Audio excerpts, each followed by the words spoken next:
मिळालीच पाहिजे दुधाला दर मिळालाच पाहिजे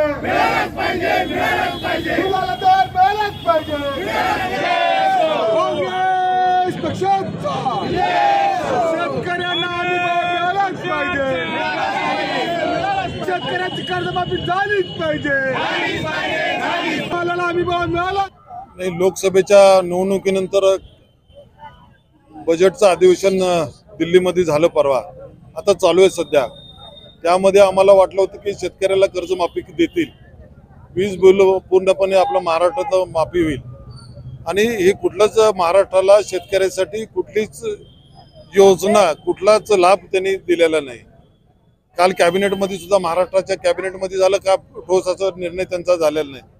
आता जे काय चालू आहे त्यांचं फक्त ते सत्तेसाठी आणि खुर्चीसाठी चालू आहे। ज्या काय योजना आहेत त्या पण ते काय फार काळ चालू देणार नाहीत, पण ज्या काय चांगल्या योजना असतील महाराष्ट्रामध्ये जे आमचं आता सरकार येईल इंडिया आघाडीचं त्यावेळेला निश्चितपणे ते योजना चालू राहतील। आज महाराष्ट्रभर पाऊस झालेला आहे, व्यापलेला आहे सगळ्या महाराष्ट्रामध्ये, पण ज्या काही ठिकाणी दुबारी पेरणी करायची गरज पडणार आहे। कारण काय पेरण्या झाल्या, पाऊस इतका लागला आणि एवढा मोठी अतिवृष्टी झाल्यामुळं ते सगळे पिकं वाया गेलेले आहेत। आम्हाला मागणी आहे की शेतकऱ्याला मोफतमध्ये बियाणं द्यावं, दुबारा पेरणीची संधी द्यावी, त्यांना चान्स द्यावा आणि त्यांना शासनाकडनं जास्तीत जास्त मोफतमध्ये बियाणं मिळावं एवढी आमची विनंती आहे।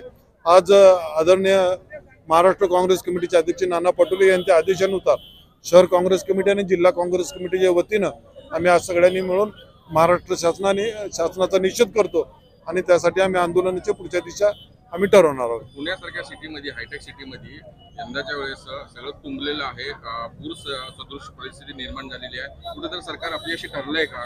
कारण पुण्याचे पालकमंत्री स्वतः अजित पवार आहेत। महाराष्ट्रामध्येच अशी परिस्थिती आहे। काल परवा पुण्यात झालं, त्याच्या आधी नागपूरला झालं। नागपूरमध्ये तर डेप्युटी सीएम गडकरी साहेब नागपूरमध्ये, तिथे सुद्धा अशी परिस्थिती झाली आहे। म्हणजे अतिक्रमण जे होतंय त्याच्याकडे लक्षच देत नाही। म्हणजे जे नाले आहेत, जे ओढे आहेत, जे नद्या आहेत ते सगळे बुजून टाकायचे आणि अशा वेळेला अशी परिस्थिती होणारच ना। राज्यकर्त्याचं दुर्लक्ष नाही, फक्त सत्ता कसं टिकवणं, सत्ता कसं चालवणं, पुढची सत्ता कशी येईल याच्याकडेच त्यांचं लक्ष आहे। त्यामुळे अशा घटना घडू शकतात आणि या भविष्यामध्ये खूप कठीण प्रसंग आहे। तर लोकांनी आता जागरूक झालं पाहिजे, कुणाला सहकार्य करायला पाहिजे, ही आमची स्वतःची भावना आहे।